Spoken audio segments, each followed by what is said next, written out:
Olá, amigos aqui do canal Amaral e Associados. Eu sou o Dr. Rogério Bergueiro, você já me conhece e nós vamos falar sobre mais um tema interessante de representação comercial. Hoje nós vamos falar sobre um tema que diz respeito à representação comercial, mas a representação comercial feita pela pessoa física, quando o contrato de representação comercial é através da CLT, Consolidação das Leis do Trabalho. Bom, meus amigos, acontece muitas vezes, não raro, de um representante comercial ser contratado pela empresa representada através da Consolidação das Leis do Trabalho, que é a conhecida CLT, a carteira assinada.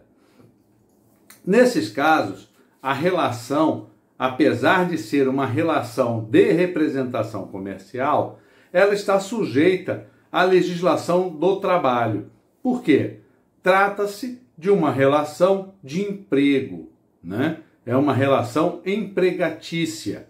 Então, vão se aplicar a essa relação todas as leis que são referentes à legislação do trabalho. Havendo a rescisão do contrato de trabalho, serão respeitadas também as regras da rescisão do contrato de trabalho e não do contrato de representação comercial. E aí o representante fará jus, em caso de dispensa imotivada, ao prévio aviso, aos dias trabalhados, férias vencidas, 13º proporcional, férias proporcionais e assim por diante. Agora, o que nos tem chegado com muita frequência é o que nós chamamos de pejotização. O que é isso? O representante comercial ele é contratado inicialmente no regime seletista, ou seja, pela consolidação das leis do trabalho. E em determinado momento, a representada resolve que ele deve obrigatoriamente abrir uma empresa, ou seja, se tornar pessoa jurídica para continuar exercendo a representação comercial daquela determinada empresa.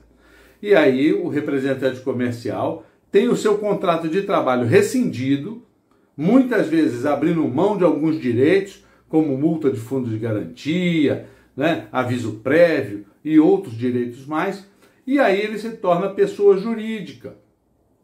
E a representada, então, faz com ele um contrato de representação comercial.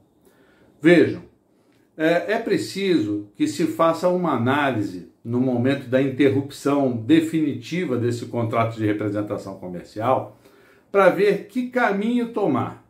Se cobrar as indenizações referentes ao que determina a Lei 4886, que você sabe é a lei que regula as relações de representação comercial, ou se buscar amparo na Justiça do Trabalho, aplicando-se às leis do trabalho.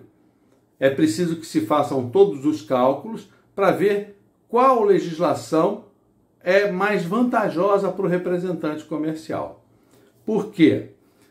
Essa questão que nós chamamos de pejotização, ou seja, a transformação do empregado em pessoa jurídica, ela é reconhecida pela Justiça do Trabalho e a Justiça do Trabalho tem entendimento de que existe uma continuidade, ou seja, o contrato de trabalho não foi rompido, ele simplesmente se tornou um contrato de trabalho com uma pessoa jurídica, o que é nulo.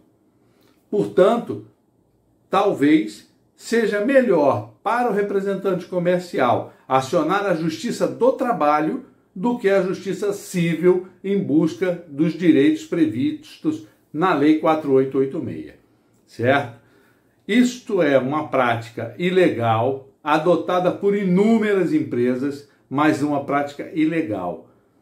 Se o representante comercial, é contratado no regime de CLT, assim ele deve permanecer até o final da relação de trabalho. Se ele é contratado através da pessoa jurídica de um contrato de representação comercial, assim deve permanecer até a rescisão definitiva desse contrato de trabalho, ok? Então, meus amigos, era isso que nós tínhamos para conversar hoje. Essa questão é uma questão que nós vamos procurar voltar a ela com mais profundidade numa outra oportunidade, mas por hoje eu precisava apenas esclarecer essa diferença entre o contrato de CLT e os contratos de representação comercial. E essa prática, volto a dizer, ilegal da pejotização, ou seja, a transformação do empregado em pessoa jurídica. Antes de me despedir, vou pedir a você novamente que se inscreva no nosso canal, convide os seus amigos, deixe o seu like, o seu joinha, a sua sugestão, que nós temos imenso prazer em atender as sugestões que vocês nos deixam. Até a próxima semana e um forte abraço.